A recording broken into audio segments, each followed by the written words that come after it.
Hey, Aiden with Briggs Distributing. What are we doing today? Alright, so today we have this BMW X5, brand new 2024. We're doing a paint correction and a ceramic coating on it. And it's just a one-step paint correction. And then to start off on this, we just did a full decontamination with the clay bar, iron remover, all that jazz. And then neutralized the paint with pH neutral soap. And then now we just did a one-step polish, and we're going to hit it with the Graphene Symplex 10H coating. Very important how to use this coating, as you have to shake it every time you use it, or on the applicator, and you want a brand new applicator.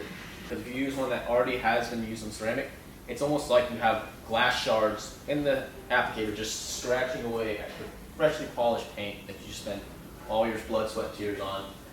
It's not going to be a fun time for you, or your time. Or your client. Nope, or your client. So, yeah. Like I was saying, this is one of my favorite coatings today.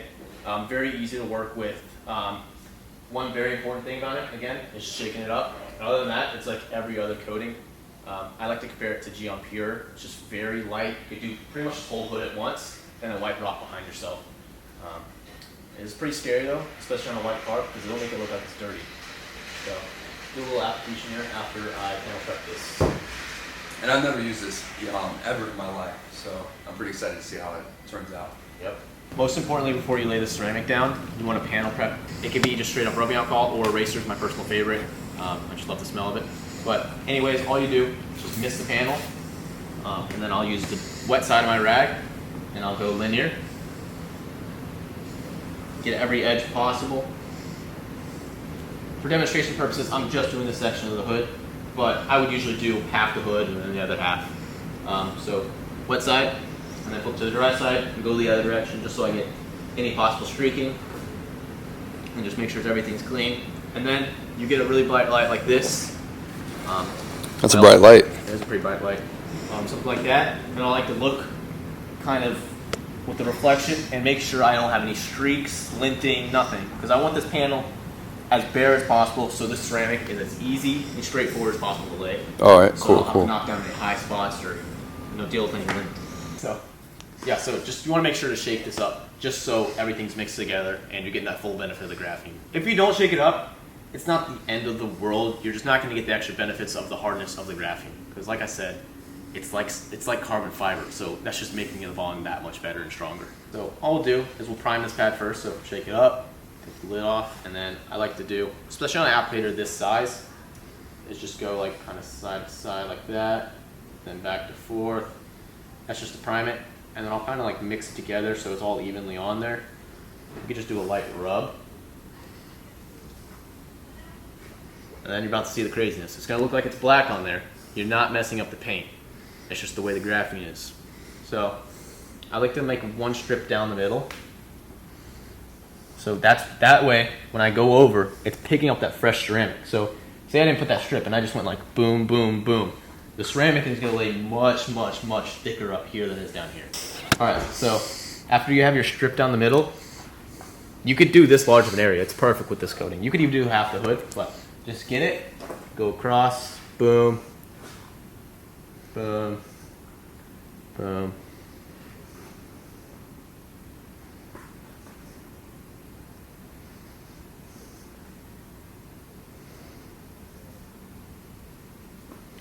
And you can go up and down. I'll do it for this. You don't have to if you got that thick layer of the middle, because it'll already be evenly laid.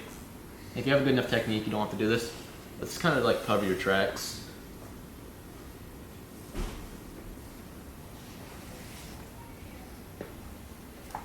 And since this has such a high concentration of silica in it, it pretty much flashes immediately, especially in these hotter and humid conditions in Florida here.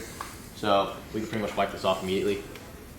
I am going to take it off this plastic that I got on, just in case, so I don't mess anything up. So, same concept like the panel prep. You want to go in linear motion so you're not marring the paint, swirl. And you'll just go side to side. Not a ton of pressure, but enough where you're actually wiping this off. It does take some muscle. So I like to have one saturated side and then my unsaturated side.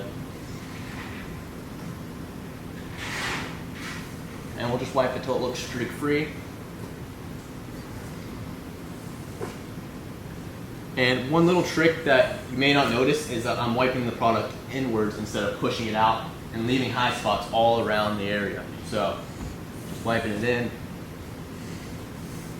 and I'll use that reflection from the light, and I will make sure I didn't leave any high spots.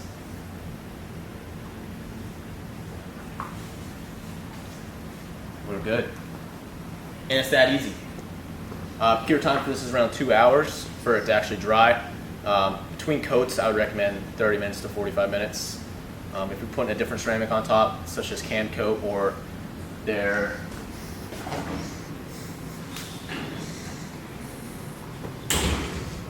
if you're putting something else on top, such as their Graphene 7H, which is very comparable to can coat, I would wait at least an hour to an hour and a half, just because this has a lot more solvents. So it will dry much faster, but you have to be careful with it eating away at that coating you just put down, because that is less solvent. So it's I would say the chemical breakdown of this is very similar to an IPA, and it will kind of eat away at that base ceramic, so you want to cure for a little bit before you apply this.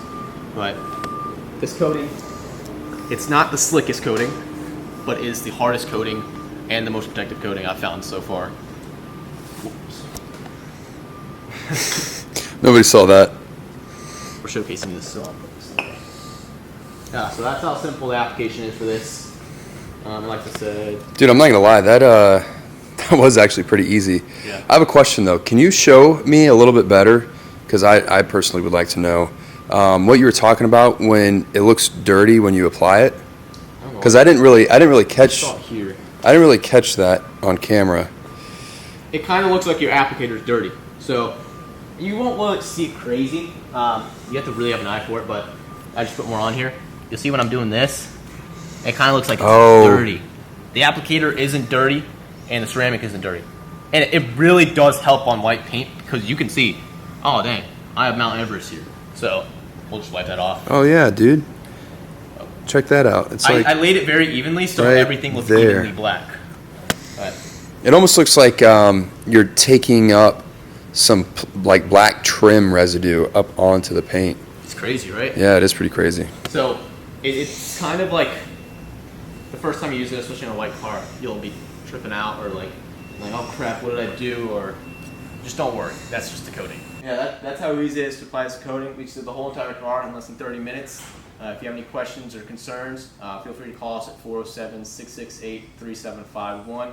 And our address here in Orlando, Florida is 3701 North John Young Parkway, and we're Unit 103.